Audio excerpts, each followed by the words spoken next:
John had been investing just $5 a day into his portfolio for nearly a year. Nothing fancy, nothing extreme, just slow, steady consistency. By the end of the year, he'd invested around $1,800. Not bad for a small daily habit, but the confidence disappeared the moment he checked his dividend income. A little over $10. $10 after an entire year. He stared at his screen, wondering, is this even doing anything? Is this worth it? If you've ever started investing and felt like nothing is happening, trust me, you're not alone. John felt it too. Frustration, doubt, that quiet fear that maybe you're wasting your time. He was showing up every day, doing the work, yet the progress felt microscopic, and this is the exact point where most people quit. But here's what almost no beginner understands. Dividend investing is supposed to feel slow in the beginning because everything changes after one critical moment, when your portfolio crosses the $100,000 mark. In this video, I'm going to break down John's entire journey and why dividend investing feels painfully slow in the early years when the curve finally starts bending upward, and how the snowball accelerates after 6 figures. And at the end, I'll show you a real-world 5-stock portfolio that could help you reach $100,000 faster, and potentially grow a single $5 daily habit into a portfolio worth over $1.5 million, generating more than $5,000 per month in dividend income. Let's start with the question no one tells new investors the truth about. Why does investing feel like nothing is happening in the beginning? There's a simple answer. Compounding doesn't show off early, it gets loud later. Let's go back to John. After a full year of staying consistent, he earned maybe $40 in dividends, if we're being generous. And when he reinvested those $40, he didn't buy a full share of anything. He bought a fraction, a tiny sliver, a crumb. And that's the entire problem. Compounding is working, but the numbers are too small to impress you. It's like rolling a snowball the size of a golf ball. Sure, it's technically growing, but no one is cheering. This is where most beginners get discouraged. They expect investing to feel exciting at the beginning. Big returns, big jumps, big results. But in the early phase, compounding is like planting a seed and then staring at the dirt. Something is happening underground, but you can't see it. John almost gave up. One night he looked at his app and thought, $5? What's the point? But then he ran the numbers. If his dividends grew even 10% per year and he continued reinvesting everything, those tiny crumbs would eventually turn into full shares, and full shares into income-producing machines. Because here's the truth. Compounding is slow until suddenly it's not. It builds pressure quietly. And if you stay consistent long enough, the pressure breaks through. The curve doesn't move in a straight line, it bends upward, and when it bends fast. Compounding doesn't care about your motivation, it doesn't care about your feelings, it only cares about time, consistency, and math. If you quit early, you miss the part where the magic actually happens. If you stay, you unlock something most people never experience. So, when does the curve finally bend? You already know the answer. The tipping point, $100,000. Why is this number such a big deal? Because $100,000 is where the math flips, where dividends stop being background noise and start becoming real income. Let's say John hits $100,000 with a portfolio yielding 4%.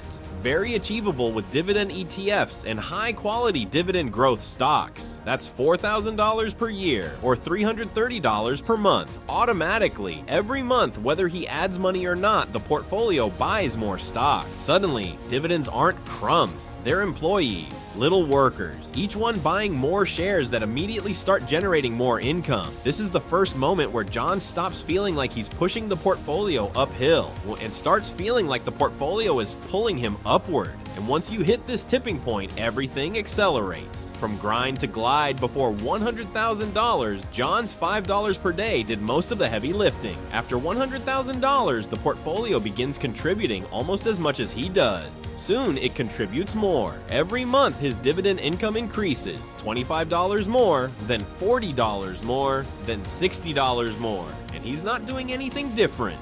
No bonuses, no giant deposits, no lottery, just consistency, and compounding doing exactly what it was designed to do. Here's what's happening. His dividends buy more shares. Those new shares instantly generate more dividends. Those dividends buy even more shares. And the cycle repeats, faster every time. This is the investing version of cloning your income stream. Your money starts working for you and eventually outworking you. People will call it luck, but it isn't luck. It's math. math that most people never experience because they quit between years 2 and 7, right before things get good.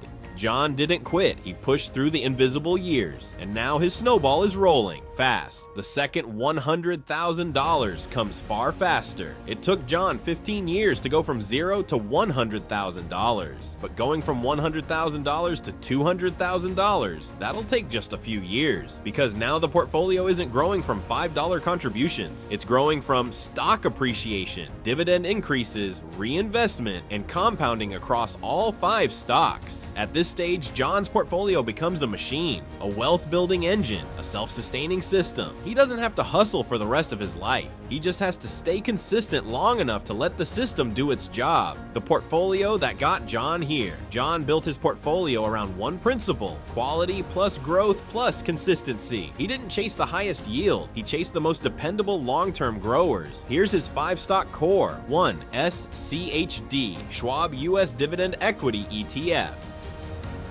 Yield 3.73%, dividend growth 10.77%, price appreciation 8.52%. This is the foundation, diversified, reliable, and a dividend powerhouse. 2. AbbVie ABBV, yield 2.95%, dividend growth 12.86%, appreciation 14.12%, a stable healthcare giant with recession-proof cash flow. 3. Lowe's Low, yield 1.81%, dividend growth 16.97%, appreciation 14.31%, lower yield but insane dividend growth, a compounding beast. 4. NetEase NTES, yield 1.91%, dividend growth 24.82%, appreciation 20.78%, the acceleration engine, high growth and powerful compounding. 5. Tractor Supply TSCO, yield 1.54%, dividend growth 20.25%, appreciation 13.39%, another silent compounder that snowballs fast. Together, these 5 stocks give John consistent yield, rapid dividend growth, strong appreciation, sector diversity, long-term stability, 5 equal slices, every dividend reinvested, every share working, every month compounding. This is how a tiny $5 habit becomes a wealth machine. Portfolio metrics. Using equal weighting, the averages come out to dividend yield 2.39%, dividend growth 17.13%, price appreciation 14.22%. A perfect mix for long-term compounding, the long-term projection with just $5 a day. Here's what happens when John stays consistent. Year 1, $1,825 contributed, tiny dividends, slow start. Year 10, $18,250 invested, portfolio worth $40,996. Year 15, John crosses $100,000, the tipping point. Year 20, $36,500 contributed, portfolio reaches $254,882. Year 30, portfolio hits $1,547,727 with annual dividends of $68,939 or $5,745 per month. And here's the crazy part. Out of that $1.5 million,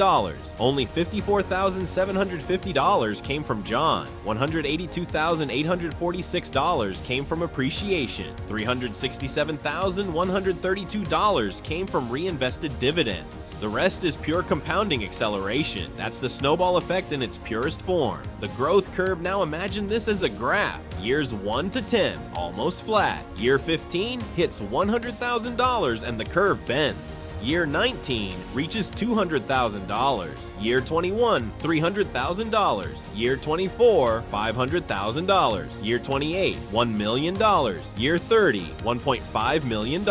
It took him 15 years to earn the first $100,000, but later he's adding $500,000 in just 2 years. This is why the first $100,000 feels impossible, and the next million feels automatic. And remember, wealth doesn't show up overnight. It shows up for the people who stay consistent long after everyone else quits. John didn't win because he was lucky. He won because he stayed in the game long enough for compounding to fight on his side. If you want that same future, start now, stay steady, and let time do the heavy lifting. Thanks for watching, and I'll see you in the next one.